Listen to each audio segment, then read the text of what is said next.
Hey, you're looking good today, man. Hi, Lorne. My new friend. Hey. We just met at Canyon Coffee, though. I've been seeing you around the neighborhood for a while. Yeah, yeah. How long have you lived in Echo Park? 2.5 years. Oh, wow. Where did you come from? From living up Beechwood Canyon where I grew Oh, up. my gosh. Yeah. Growing up in Beechwood Canyon must have been a fun place to grow up. Yeah, it was interesting. Definitely before it was populated with all the real estate, we would be able to climb up the hill and climb into Bronson Canyon and go running with coyotes and yeah, it was a lot of fun. I have a friend who I met. He was looking over the window, over the fence, and because this was the house he grew up in. Oh. He's an 83-year-old guy, and he and I have developed a friendship. But he talks about growing up here when there were no fences and when you could run all over and climb. And I grew up in an area where it was sort of similar before the property values skyrocketed. We would go into abandoned buildings, and it's so different than the way kids grow up now. What area was that? Boston, Oh, okay. yeah. I don't have much experience there. It's so pretty. It's Yeah. such a wonderful place to visit. I asked you if you would be willing to come and be on this podcast because you mentioned that you work in therapy. There, yeah, Yeah. yeah. I'm getting my licensure. I'm an associate therapist right now. Wow. And I just am starting at a detox facility And- tomorrow. Wow. So, have you worked with folks with addiction issues a lot? I will be. I've been working with adolescents and children and families, couples, and individuals, all different ages, ethnicities, full range. It's been like a year and a half. I've been training now. I imagine there's a lot of people like me who've thought about but not been willing to kind of go through all the schooling involved becoming a therapist. What age did you decide you wanted to do that?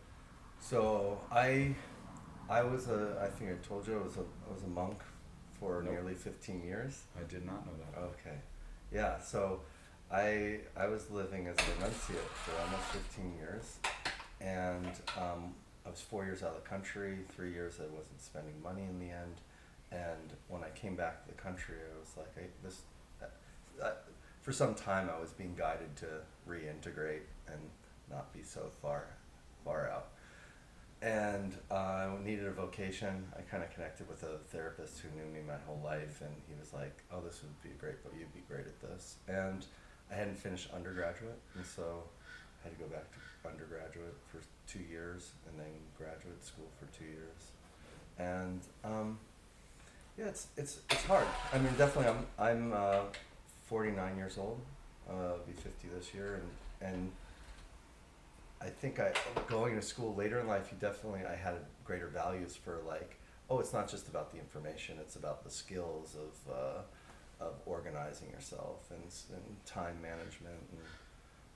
But yeah, it does seem like it's a hurdle. It's a means towards an end, and the end is the art of being here together.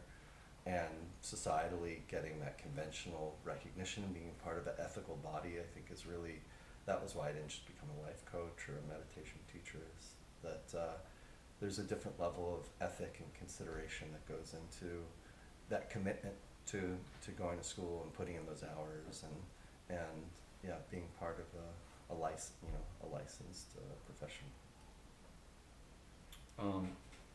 I've been hearing about how as people have insurance limits, there's more of an emphasis on sort of a number of sessions that people get.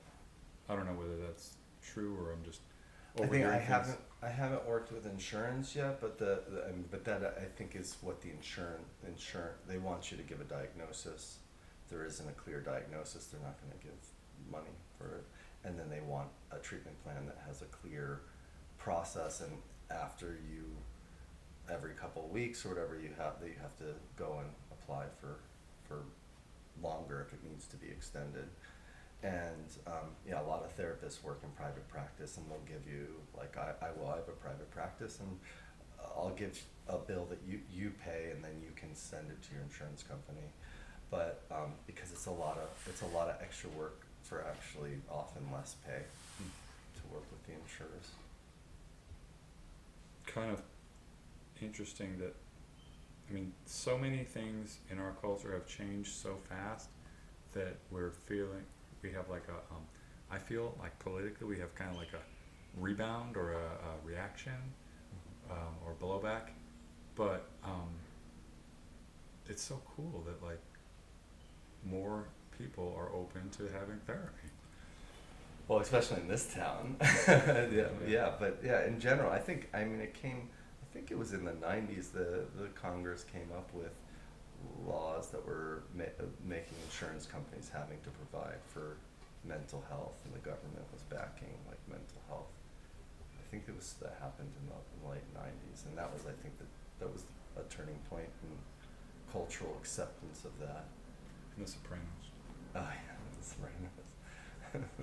I mean, I love to just explore stuff like, you know, our capitalist culture kind of, you know,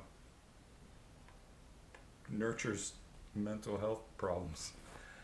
You know, Yeah, it well, sort we're of not. feeds on it. Yeah, well, it's an opportunistic culture, and we have to compete with each other, and then whoever's competing more, you have to compete with that, and unless you're gonna go take a set wage and work for the government or something, you know, a corporation, but yeah, everything's very opportunistic and hyper individualistic. It's pushing hyper individualism versus, well, corporations. I mean, is where, or we go to business, we join a business, or we join a production company, or we don't group around religion anymore, and we don't have villages. It's our workplace is very much that, and very work oriented. Yeah, the hyper individualism. So it's a beauty. Like, we have all these freedoms, and we're all mentally ill. I mean, I think that a lot of our mental illness comes out of it because we don't have a place as part of the system anymore. I actually am just having a positive sort of thought about how I've tried to figure out how sports and sports culture fits into a lot of this, and it's such a big part of it, and it's such a kind of like opportunistic but a hormonal kind of a thing. Well, it's being part of a tribe, just Yeah. like, you know, politics. I mean, historically, it was, you actually had a tribe, you had your family name. You know, if you go into East Asian cultures, people are even Persian culture in LA, it's like people are very tight knit. Their family led more traditional type of identity, but we find it in these secondary identities. Could be workplace, it could be sports, gardening. Well, Oh, yeah. that's kind of a But having the group, it's the grouping around it. It's the Yeah. conversations, and it's the having a group identity, and so yeah. But it's still, there's something that it's like there's not, for me, some of the missing components is that there's also having a transcendent identity. If we have a story about the world, like, you know, I think we do. You know, you have a connection with people with sports, and you all have a collective story of that reality. That's a reality. Sports, baseball, it's a reality.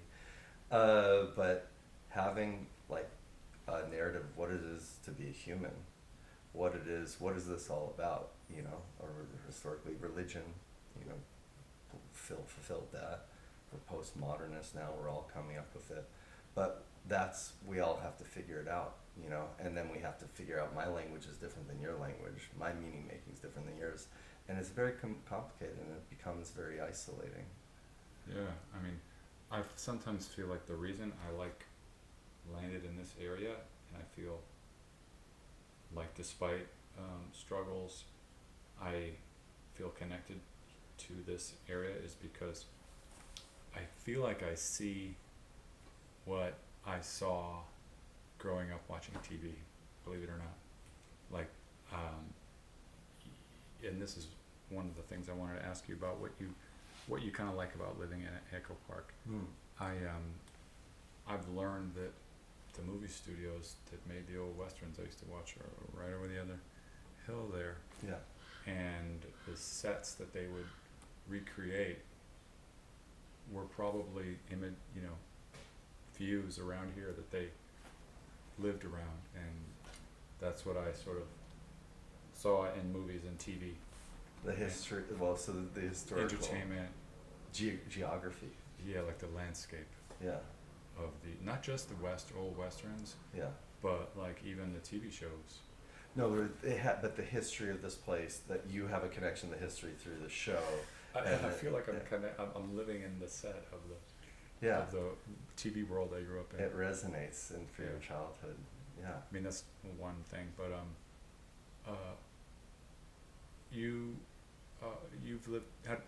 What do you like about this area? Yeah. I mean, so I I lived away for maybe almost half my life. Away where? From LA. Yeah, no, but I mean, where? I was in New York for a good portion of that, and then upstate New York, Hudson Valley, Ithaca, and then. That guy's from upstate New York. Syracuse. Okay, that's Ithaca. Yeah. And my father was from Buffalo. My mom was from White Plains, but and then I was also 4 years out of the country. I said actually, I said I'd only come back to LA if my family asked me to be of service, like they needed me, and eventually they actually perfectly synchronized with me going back to school. And my mom was recovering from breast cancer, and she's like, and I cook. I'm a holistic cook, and also amongst a lot of different things, I do carpentry. That was the other thing that I was kind of interested to hear, that you do carpentry, and I am jealous because I'm always sort of like wishing I could do carpentry. Oh yeah. You know, is that? I mean, I want to hear about holistic cooking, but I also. You were talking about growing up. You're spending most of your what ages were you in the East Coast?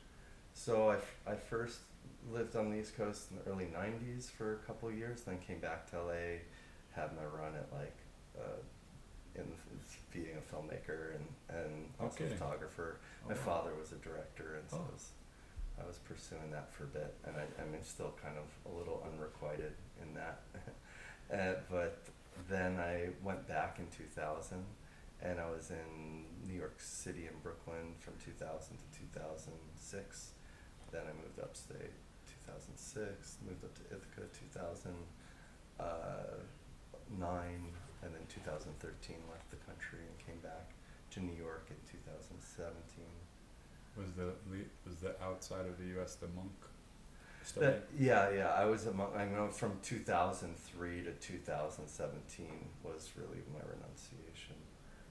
What is a renunciation? Take vow. So, in Buddhism, there's actually there's virtues. Are these different things that are worldly things that you can cultivate, and what do they call the nine? I don't share this that much anymore, so I don't. It's not in the forefront of my mind. But actually, virtue is one of the nine, and one of them is also renunciation. And renunciation is to renounce your attachment to something or your identity with something for something more, to open up to something more. That and so we say you give up celibacy or you give up sex to open up to something more. I was renounced dancing to experience the internal dance. Some would call it the dance of Shiva, and let's see, because I was injured in a motorcycle accident in 2003, and dancing is probably the thing that I miss most. And my son goes to a dance elementary school. Oh my God! And he doesn't even like it. So so he's doing it for you. Imagine how hard that is for me. But that's so wild. So you gave up dancing? Wow. Yeah, 9 more. I'm dance 5 rhythms on Wednesday nights on the west side. It's really great. Cool. Yeah. So you renounce these things. You renounce or the renunciation. You renounce sexuality. Eventually, I renounced money. I renounced, and are your vows that you live by. And I didn't ordain formally at a monastery the traditional way. I had a mentor, and he said, you follow your own lead, and you are the whole universe. But become illiterate to worldliness, to the world, and become literate to your own heart. And that's it. It's like, oh, go figure that out. And along the way you go, oh, what supports, what have I found along the way that have supported me in Buddhism? I'd done 10-year meditation retreats when I was 20, and like I went back to it during that period to do a retreat and went, you live by these 10 vows, and I went, oh, I want to live by these vows all the time. And they were like, oh, well, this is for lay people. This isn't what our tradition isn't for monks. And I went, well, okay, I'll just become a monk. You know, I don't need to go anywhere. I have self-made, self-authoring, choices. We can just make choices. It doesn't need to be affirmed by anyone, and other than our own heart. Cool. Yeah. So, tell me about the cooking, because you just saw that I'm a curry leaf fanatic. Yeah. Oh my God. And curry leaf right in front of me. I'm hoping that someday I can renounce my greed and figure out how to share this without always thinking about how can I profit off of it, or both, or I don't know, Yeah, I think they could be both, but yeah. I mean, I do think that there are some articles in magazines like Bon Appetit about how it's like this, rock star of an herb that just hasn't had its, and the name is very confusing because curry is obviously a mixture. Curry actually, it's a mixture, but it's also in Indian food. It's a soupy dish. It's a liquid-based dish versus a masala, which is a dry dish. Yeah. So how crazy that a name can have that much. Also, apparently it can carry a pest that citrus can get. So that's why you can't import it. Oh, okay. Which is why it's hard to find. I mean, I don't see it very. Well, there's also, I think, a lot. I mean, like my mom, she would. People have strong aversion to it.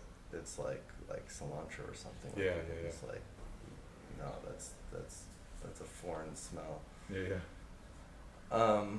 But curry leaf. Another one that comes to mind is tulsi, which is sacred basil, which is another Indian plant that is like considered the holiest plant in India. Is that right? Yeah. See, I thought it was this and neem.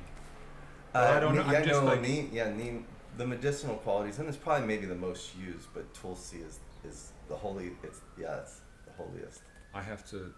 This is why I like doing this, and also because I wake up every day and I sometimes have to start back at zero, and I think like, just in terms of like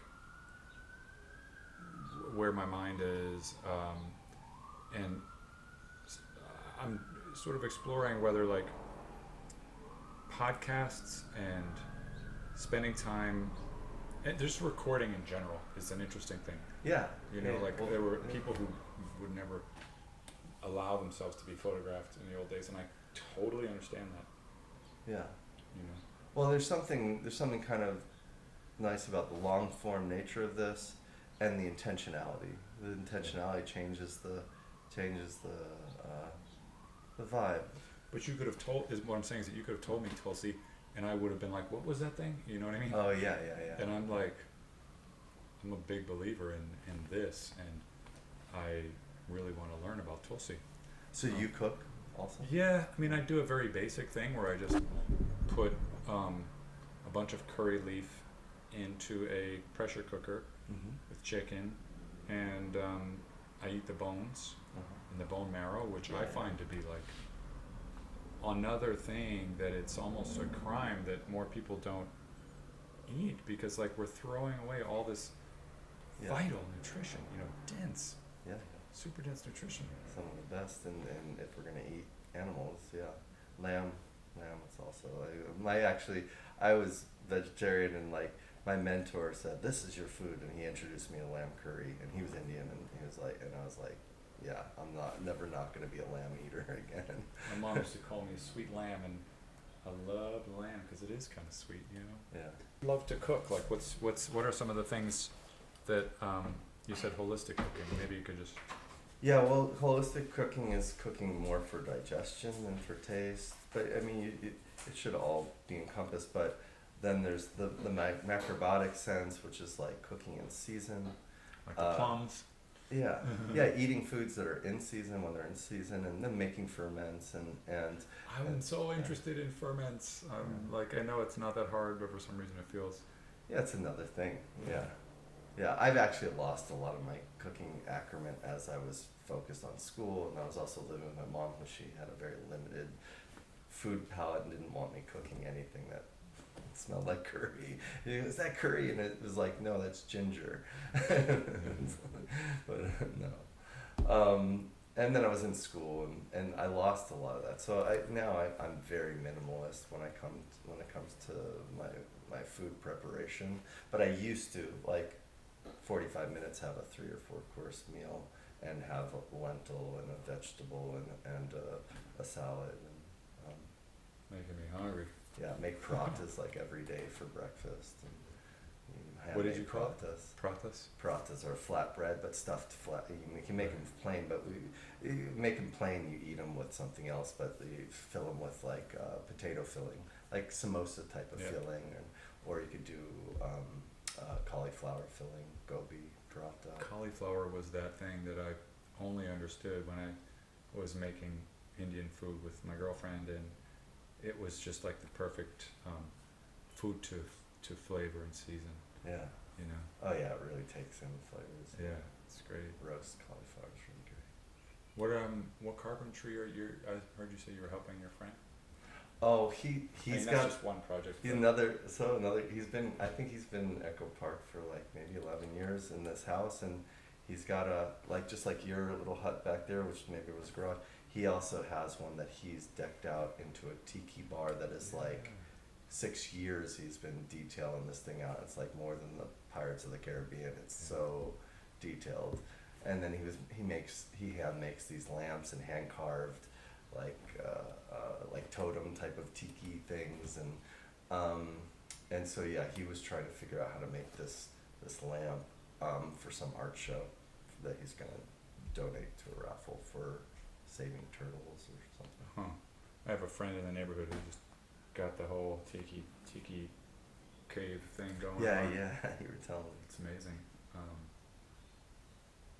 Man, it was the first time I thought about it, and you're like, oh yeah, it's a man cave. And it's like, oh yeah, for the creative, for the aesthetic type of guy. Hobbyist. Yeah, versus, yeah, no, it totally is. I heard a story on the news about it, and the history and all that is very kind of interesting. Yeah, I looked it up. I actually shared it with him. I haven't listened to it yet. You shared that with me. Yeah. Yeah. So, you know, I'm kind of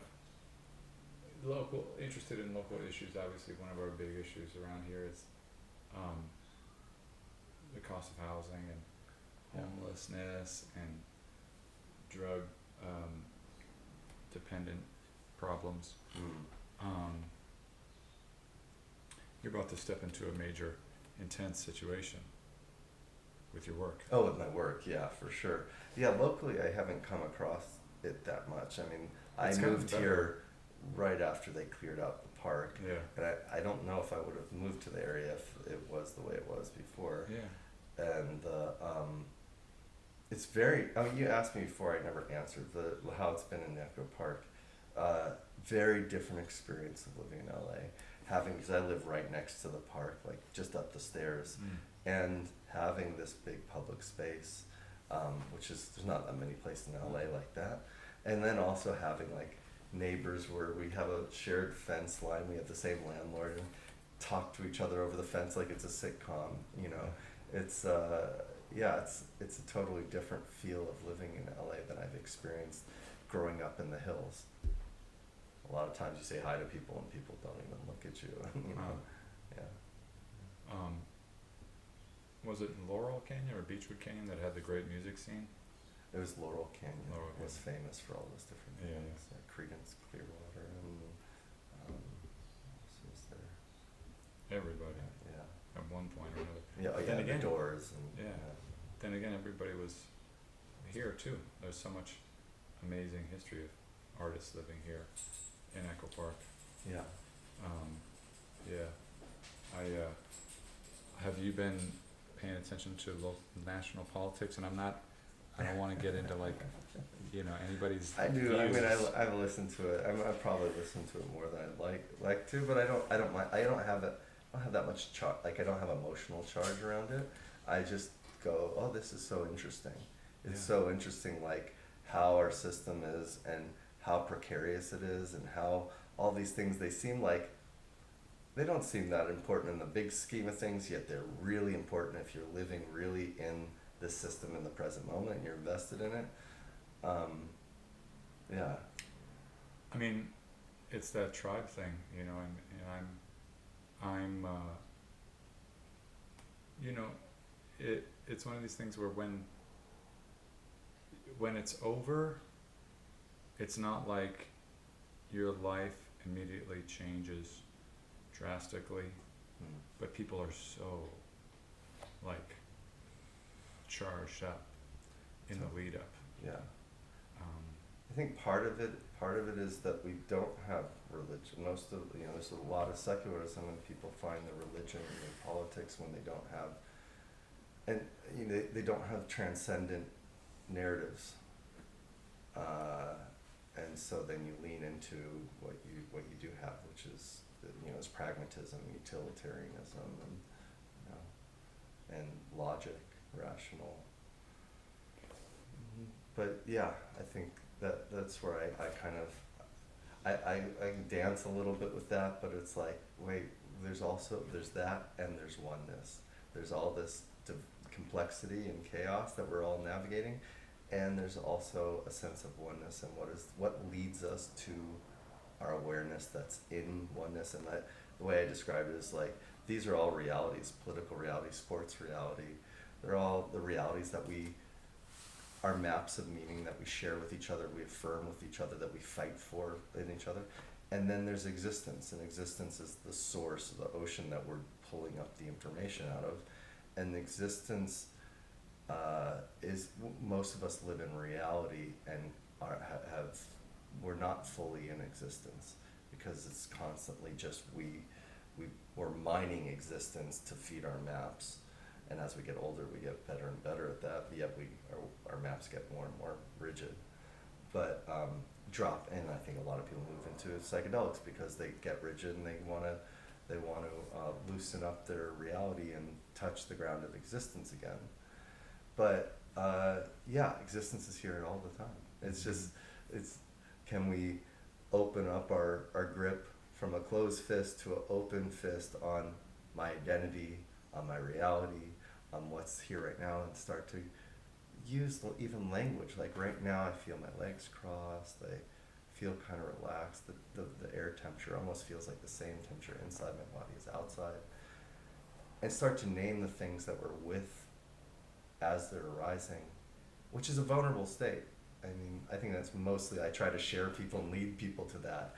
And people avoid because we're safe in curating these realities and our identities versus, oh no, I only get vulnerable like that when I'm having sex, or when when I feel totally safe and like I know that nothing bad's gonna happen. Yeah, man, while you were saying that, it just made me realize how much I love language, but wish I had a little better handle on being able to express the things that I'm thinking. And I think that's a struggle for a lot of people. Not so much necessarily being in touch with it, but being able to, precisely kind of name it, describe it. Yeah. And it's so wonderful, the fact that we have all these great words and we, put them together in these ways that, Well, so often when we're reality building, you'll say something about what's happening, and I'm going to interpret it like, what does that mean? What is that saying about wants, desire, like there's all this social imperatives versus like a child like mine. It's like, no, it's just that. Oh, that looks ugly. Oh, it just is. It's not a good or bad. Yeah. It's just, it's like there's a feeling of it. It feels like ugly. That looks like beautiful. And it doesn't have any sort of charge to it. But you could say something and go, oh, he wants that. You know, we start building all this complexity because of our past experiences, and we're expected to navigate by reading into everything. Yeah. And people are very skilled and very successful at doing that, but are also, and from my point of view, also get in prison because they don't know how to touch the ground of their innocence. Yeah. I mean, specifically, Joe Biden Yeah. is no longer a viable candidate because he's lost his, what was never a great, you know, command of expression. Yeah. And it's sad that it seems as though I don't think there's a whole lot of evidence that he's actually cognitively impaired, but because he's always had this Yeah. difficulty, you know, because I remember even 4 years ago feeling like, oh my God, is he about to stutter? You know, and Yeah. it's very excruciating, Yeah. and just a few real bad ones, and a few kind of like he would go into these like comfortable ways of starting a sentence that just became too repetitive, and I think because communication is so much more important in our media. Well, and in that role during an election period, Yeah. that is what the American public likes to have, like an actor likes to have the somebody. It's all about how it seems. It's all about the charisma. It's all. I mean, it's the substance is often is less, not always, but it's like it's secondary to Like they're represented. how they present themselves. And it's like they're performing a role like a king or a queen. Like, are they doing the pomp and circumstance? But there's also there's the sporting aspect of it. If like you need to, if this team and that team, how do we get the best foot forward? And somebody who can really go out there and cream the other team, and so there's all that kind of strategy. And he definitely wasn't in the position to really like. There's just too many things that he wasn't in the position to do that, and he never was. Yeah. Yet, if we only went off of how much experience, and he's puts together an administration. This is kind of like he's just a figurehead for this thing that's already put together. That's really well established and well oiled. But that takes a certain level of higher thinking and to consider And that experience in relationships, which he did have. And again, I'm not like advocating for Joe Biden. It's just interesting how like I think there's growing frustration with not just the presidential options but our Congress, and one of the reasons is because those guys are actually doing much more like performance and fundraising than actual compromise and legislating. the system's been gamed. It only holds up for so long, and it kind of we're Run its getting course. it's been I mean, look at the Supreme Court's getting gamed. It's like Yeah. the system we're showing there's no fixed thing. It has to be dying and being reborn, and then cancers grow, and who knows? I mean, all institutions sometimes institutions do need to die. I'm not big on. I don't think revolution is such a good thing. But Well, that's something that we're all, evolution over revolution. Yeah. but that's a thing that's like, for a lot of people, it's really scary. We've got this whole like locked in conversation about threats to democracy and stuff, and I think it is an organism that sort of ages, you know. Well, there's different. Well, I mean, there's a fundamental problem with democracy. It's mob rule, and if one mob decides to vote for a fascist, the whole system's done. And that's happened. It's happened before. It's not like that's a new thing to democracy. It would be a new thing in America, but it's very possible. And And we don't know, like, the checks and balances, it's, you know, been, there, there's all sorts of, the whole point of the democratic, experiment, or this republic experiment, was to keep power from being consolidated in the wealthy, and, that's really the only imperative there is. The church. Is to make sure that there isn't a consolidation of power, and that the power is spread out amongst the population. So you are from Los Angeles, and I am wondering if, as a child, you had any awareness of the situation with the Dodgers and the Chavez Ravine thing. Yeah, I mean, I saw pictures of it in college, of these people being dragged out by their hands and feet. There was like the neighborhoods. Oh, when Caesar shot, when they were evicting before they built Okay. Chavez Ravine. So was that before 1986, where they Oh, yeah. gave everyone, they gave mass immunity to? No, yeah, this is just like a local, hyper local thing right Okay. over where Dodger Stadium was.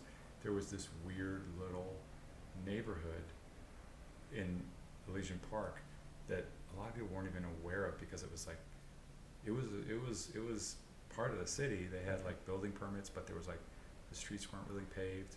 A lot of the houses were sort of like,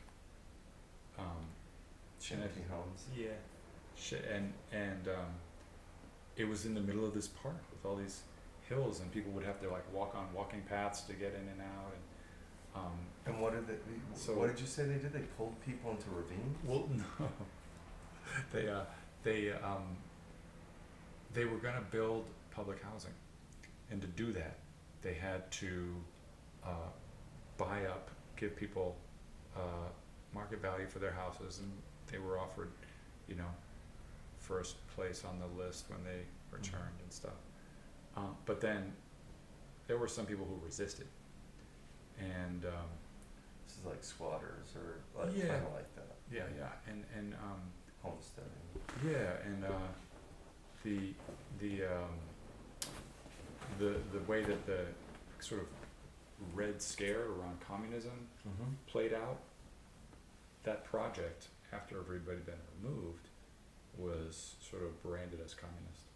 And so it just was, squashed, and then that's when the Dodgers owner sort of saw it and decided that that's where they would like to put the Dodger Stadium. Oh, so that is where Dodger Stadium is? Yeah. Oh, okay. Yeah, there's this organization called Buried Under the Blue that I've interviewed people who are trying to get some sort of reparations, because if you think about it, that land would have appreciated a lot. It's really quite choice real estate. Yeah. You mentioned a podcast called The Hidden Mind? Hidden Brain. Hidden Brain. Yeah. That sounds cool. I've been asking people what podcasts and what media they like, because I've been channeled into this like bro sports Uh-huh. podcast content that doesn't really give me what I want. What are some other ones that you like? Hidden Brain, Making Sense with Sam Harris.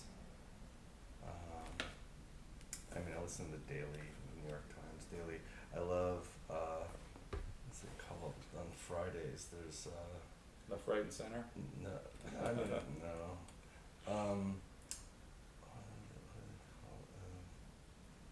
These two, one of them's New York Times. They do, LAist? no, they talk about tech and AI, Ooh. but it's really, why is my brain's blanking on it? It's the heat. I've been having that happen a lot. Yeah, a lot in the last day or two also, yeah. Can't remember anything. So I was actually starting to get a little bit of Here it is, Hard Fork. Hard Fork. Hard Fork is the guys on it. It's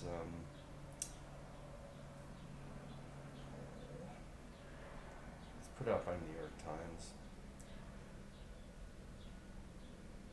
Teddy Schleifer. guest. Kevin Roos and Casey Newton. Very fun. It's very fun. They have a fun take on it, and they're just, doing tech in the tech world, but like also very New Yorker and very like just playful. I love playful. Your commitment to LA is something that you think you'll be here for a long time, or do you think be So back and forth? part of my like renunciation or being a monk, what is that I don't choose to go after what I want and what I and move away what I'm averse to. It's about synchronizing. It's about facing what's here and allowing yourself to be guided and led.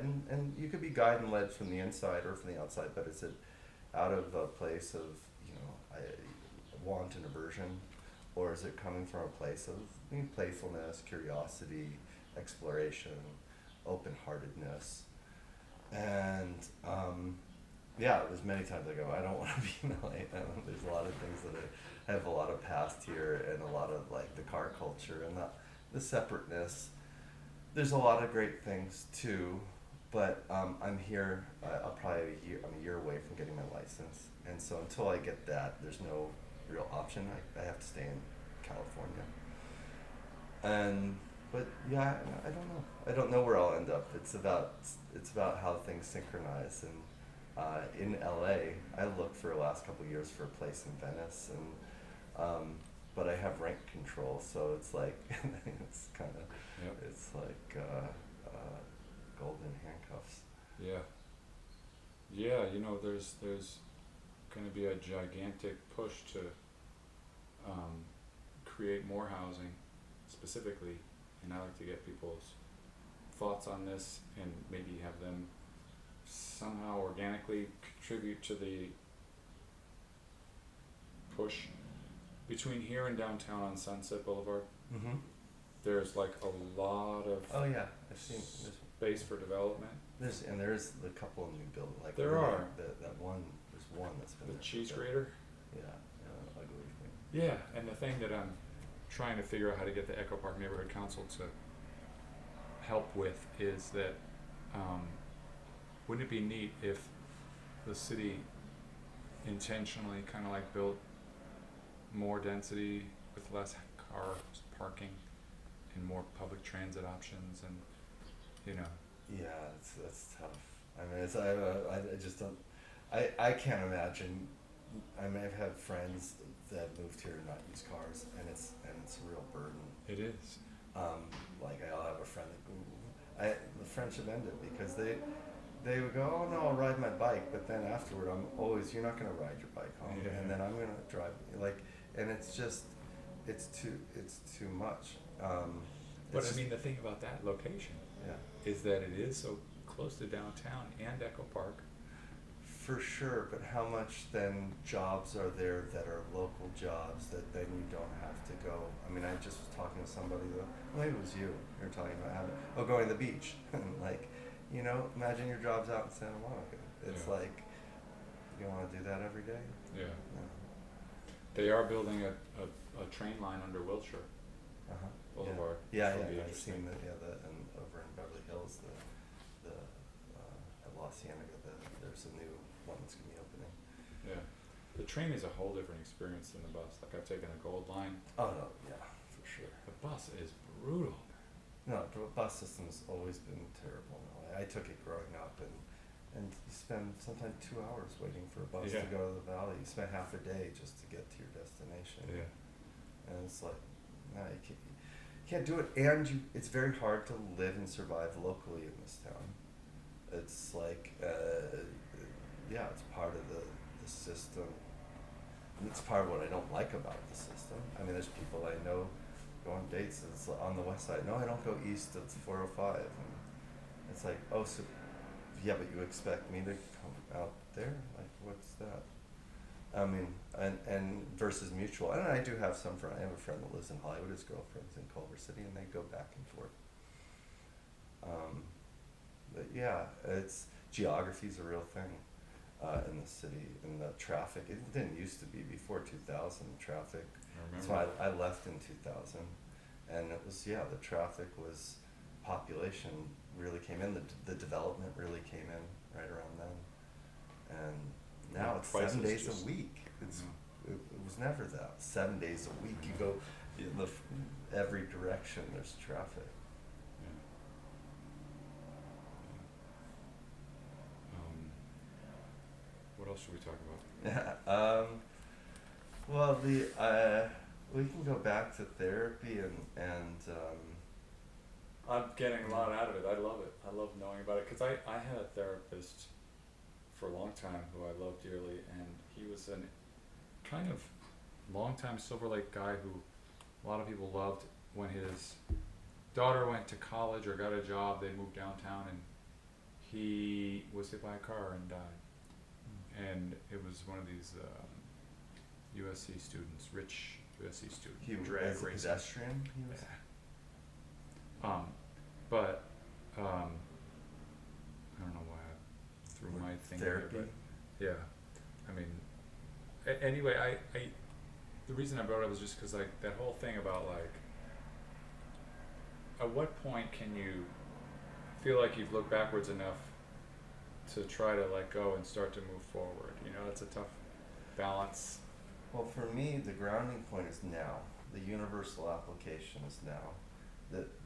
There only is now, and then the past is a way you're coloring and flavoring the now. The future is another way, which is the future is our imagination. Is we're coloring and flavoring the now, but it only exists in the now. Existence only is in the now. It's only here, and one we're How like. is that such a radical concept? Well, it's radical because we To don't. me, I'm saying not. Yeah. It's It's so radical nice for to everyone see- because we're yeah. doers. Yeah. We're doers and we're solution focused and versus being. Now, like we all live. If we part of a culture that appreciated beingness, versus we all have to be drink your caffeine, produce.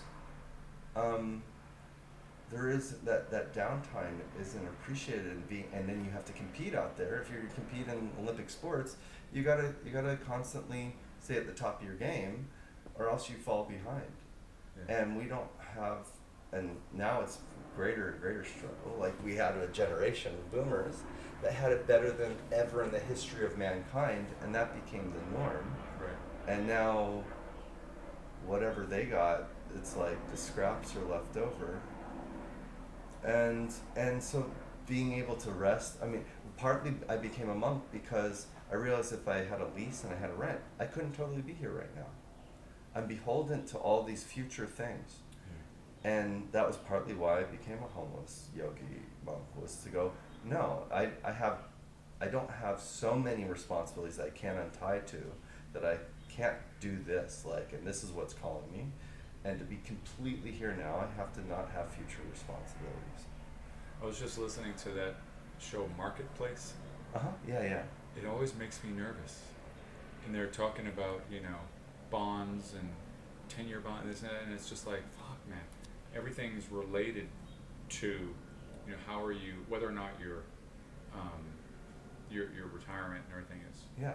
keeping up, and with the rising cost of housing and stuff, it's just, it's a rat race, man. Well, there's two ways to be liberated in this culture. And mostly we're geared, and collectively we're geared towards, we're liberated when we're floating above water, when we have a boat, which means that we have passive income. We have money in Wall Street, or we have properties, that some sort of passive income, and then you have a boat, and now you have you have freedom in the system. You don't have to worry about just staying afloat. Otherwise, we're all trying to get there, and it's very unreachable. But there is the way that I did, which I went, is that you go, no, existence is here now. There's enough resources for everybody, and that's kind of minimalized to receive what you just receive. It takes humility, and there's a difference. I mean, you could do that and become homeless and go, I'm not a part of the system, or you could do it from, no, there's some bigger system that I'm involved in, that's my heart and the universe, and I'm going to represent that and take some physical hardships and not relinquish my comforts it makes me realize that I have some experience with that, and I have a lot of friends who. There's a lot of people who are, um, you know, they don't have that, inherited real estate or, money, wealth, and Yeah. and it is hard to afford to live, and there's a bunch of them.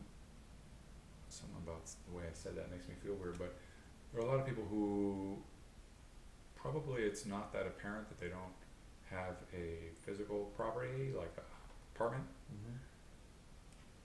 and there are those who it's very hard on, and the kind of like isolation and the social ostracization makes them, have a hard time mentally. Yeah, well, we don't have a very good mental health institutions. Like, you'd be hospitalized, you're gonna end up in prison. There's not really, I mean, it's hard because part of our system did away with asylums because that was taking people's freedoms away. But at the same time, there's no there's very few.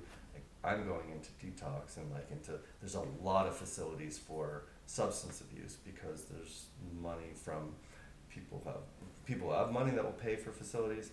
Then there's government fundings that come, and insurance.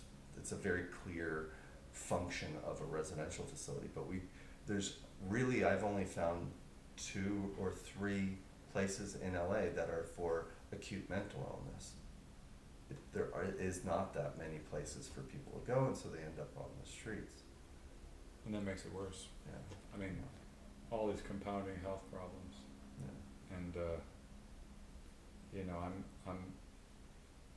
I'm struggling with my lack of compassion in my daily life when I'm taking the bus a lot, because I do take the bus a lot, and I'm seeing that as a big part of community, and it's hard when there's you're trapped in a space and someone's having an episode or just has a hard time being sanitary, Yeah. Oh, yeah. and a health thing. So I feel myself getting less compassionate than I want to be. Yeah, well, and because it also puts the burden of we're all relatively in our own suffering, and it's all relative to what we're facing, and so, it all accentuates that, it brings up the suffering aspects of and this system in America does that a lot, in that we really glorify the winners and try to stay away from the losers and avoid death and accentuate youth, and it doesn't have enough historical integrity. Like, it hasn't had something that went, oh no, we need to mature. And LA is sort of like the epicenter of pretend you're never going to age, you know what I mean? Yeah. And Totally. get rid of all the things that aren't new. Grasping. And it used to be a place where you could pick oranges off the trees, you know what I mean? And you could sleep in the park, Well, I still see a lot of homes that they have all their fruit and they're unpicked. Yeah. There is a group, what is it, the Hollywood Orchards up Beechwood Canyon, that they do pickings. They have days where they collectively go out and pick people's homes that have signed on, and then donate the fruit to Hollywood homes. Orchards. Yeah. I gotta look at that. I think Bill Pullman is one of the founding people who was up Beechwood. There used to be a group called Fallen Fruit or something around here. So I spent all these years in Europe, and I spent a year walking from Berlin to Turkey, and in Germany they have bicycle paths all over the country. You can ride a bike anywhere in that country, and because of some people, I think maybe with their homes on those paths has intentionally planted edible fruits, but I think also just from however long these paths have been there, fruit trees have also just grown from people just discarding. Right. And there's just there's edible certain times of year. There's edibles all over the place. It was yeah, That's awesome. I remember one of my friends who was in the neighborhood had a friend who would look and pick the medicinal stuff Yeah. around, you know. That sounds like a really an adventure, walking all that way. Yeah. My spirit, just to the medicinal, my spiritual mentor, he would say, whenever you eat a piece of fruit, save the seeds, and when you go for a hike, plant them in the woods. Yeah. Yeah, we've got all kinds of stuff going on in the park that people don't even know about. We have black walnuts, pepper trees, Yeah. a Oh, lot yeah, of- pepper trees, I see a lot. Yeah. a lot of olives, Yeah. you know, trees. Fruit producing olives. Yeah. Yeah. Yeah. Yeah. Well, we were talking about housing. That was coming up earlier. That like, so I was in Vienna for a couple of Oh yeah, months. they're public and- housing. Yeah, I had a friend that lived in one of these communal buildings that is not like, they're like luxury, Projects. low income project. Yeah, like there's, I don't know, 500 units or something, and they have a nursery and downstairs, and there's two buildings that were attached to each other, and they had these rooftops, and one rooftop had a full sauna and like area that you can hang out, and you could sign up on the board for an hour to use this, to have your private sauna time and have the roof. There's another roof that has just communal kitchen and communal tables, and you could have community events up there, or you could have guests over and have your own private party up there. But I mean, it was like, Why aren't we all doing well, a little well, of I this? know. I mean, my theory is why we don't all doing that is because it's a homogenized culture. It's lower population. Anywhere in the Nordic country, even Finland, Norway, like all those countries, everyone's cousins. It's like literally the genetics are so that there isn't that much of a difference. And when there's this greater level of differences that we have, everyone's kind of fighting for their own. And we have greater population here. We have more stratified, the poor to the rich, and we have more I don't know if we have more consolidated wealth. I'm sure there's huge in Europe, huge consolidation of wealth, but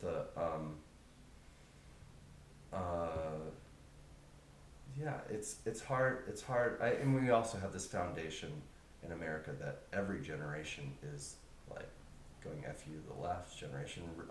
We're right. We're going to make it new. And it's always this, there's nothing ever anything stable because we're always leaning into the newest is the best. Or the other side is, no, we're the founding people, the white people, or the whatever it is the claim. And they're both claiming. Claiming is like progressivism of like always new, and always this cutting edge and flushing everything out, and the other side is no, there's only this one, this one foundation that was this white America and Christian America and tradition, and we it's moved to those poles, but I don't know. I think it's coming to some common narrative of humanity, of how we are humans in existence, getting out of these political stories, even though they do have impact. I mean, I don't know how but it's all political, and I don't know. I had the idea that if we had a work program that everybody in the country, regardless of how much wealth you have, regardless, everyone had to do a year of service and work with a stratified. You couldn't pay your way into better situations. It was a stratified work program that everyone had to get on the narrative of this is a group project. How we're going to go about it doesn't matter, because at least you're sweating together. You're actually helping build the infrastructure and making new connections that you wouldn't make. Where was it? There was some place, some culture, they were promoting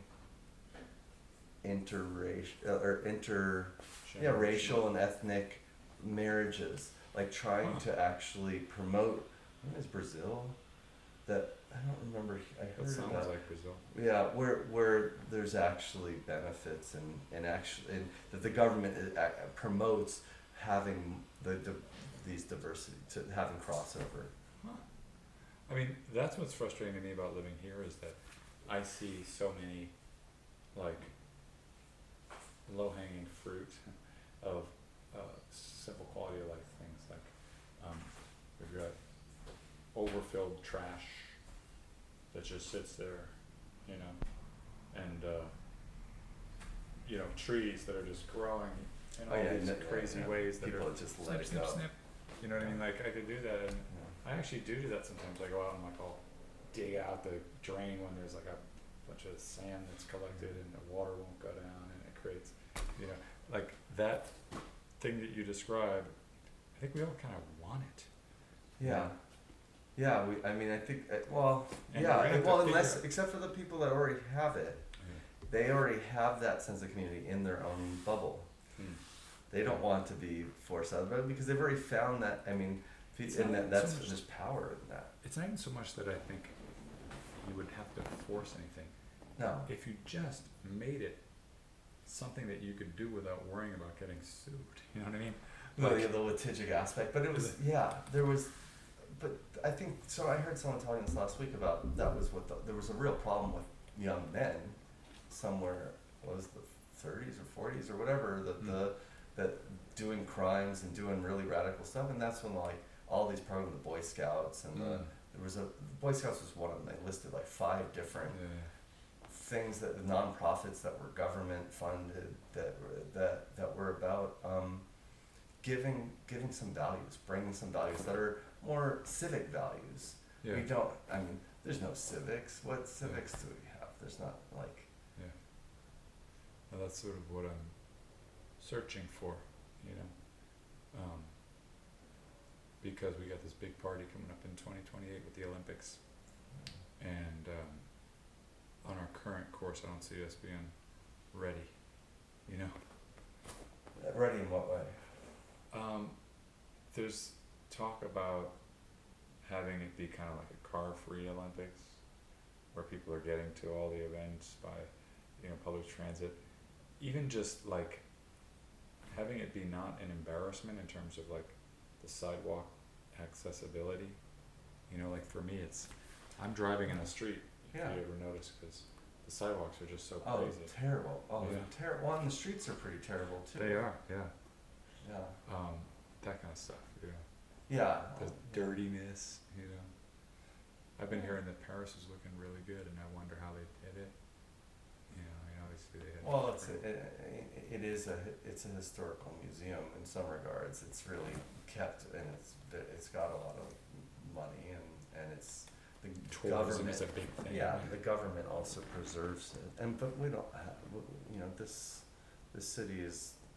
I mean, the film business is falling apart because it's just opportunistic, and now tech companies own them, and they're they're not vested in the media, and so even that, the amount of people I know that are just in the industry, and it's just that haven't worked in a year because the system's really not.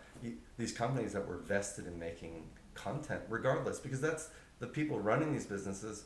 That was their passion. It wasn't just money. It was like, we love film. We're in this industry, but now it's not run by film people necessarily. It's run by Investors.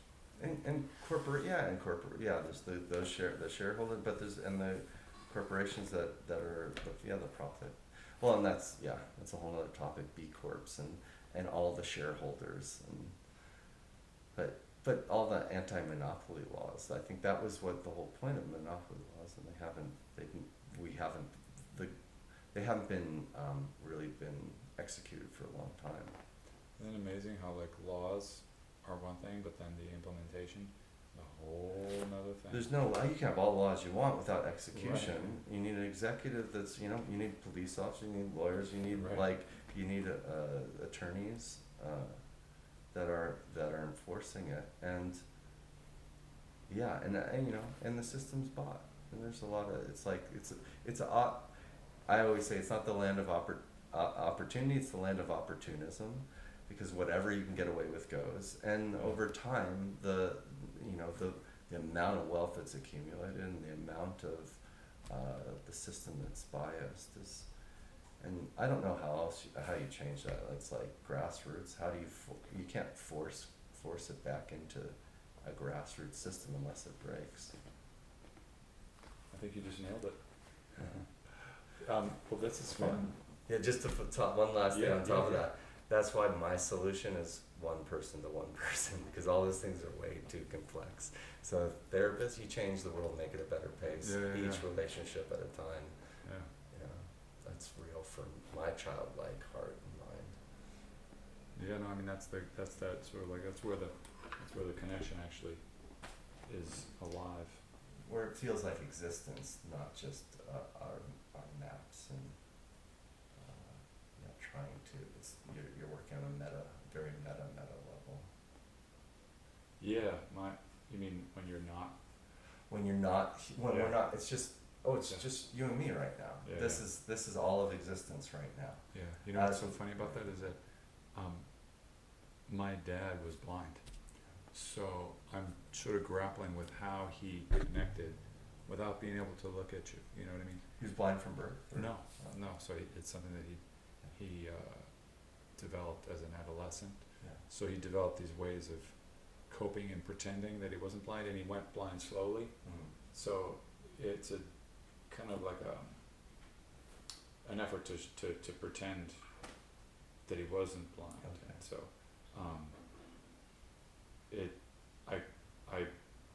I see myself doing some of the things, the meta things that you described.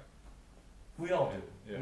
We all live in the maps versus, it's like the idea of the moon versus actually experiencing the light bouncing off that object into our eyes and experiencing the feeling in our body, and like the experience of right now. We're in the concept of we don't see the tree for the tree. Yeah, we're in analysis.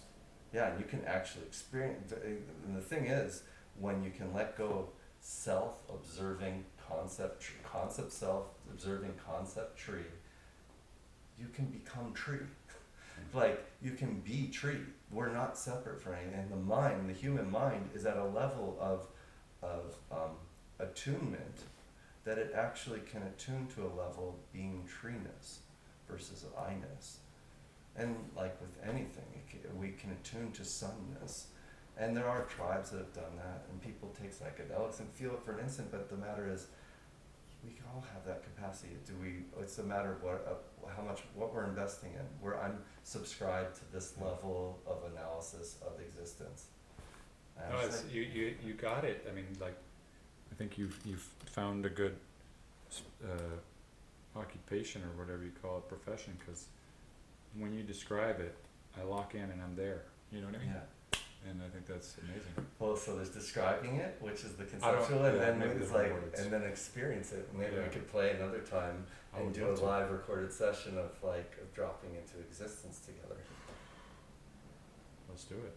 Yeah. When it's not so hot and loud out there. No, that is existence too. That's true. It's all of it. There's no, if it's based on condition, then there's always not. We're always seeking conditions about getting unconditional, which means being able to be equally in all conditions. I'm going to be reminding myself of how to use those ways of thinking, because too often I'm not, and I don't like it. Well, not liking it is now you're doubling up on it. Right. It's like, oh no, this is, I don't like it. So it's like, ooh, let me be with that. Yeah. In Buddhism, we say, so upekkha. Upekkha is equanimity, being equal with all conditions. Nice. Well, I hope I see you around more. Yeah. And I'd love to do it again. And when we edit this, I'll send it to you so you can make sure you're okay with it. I don't even have any followers or anything. I'm just sort of practicing my. Not practice, not true. I'm trying to grow something that turns into something. Yeah, well, that's great. I love the tone, the feel, It's like, and I don't think there was anything I said that I would have to, I don't think so either. yeah.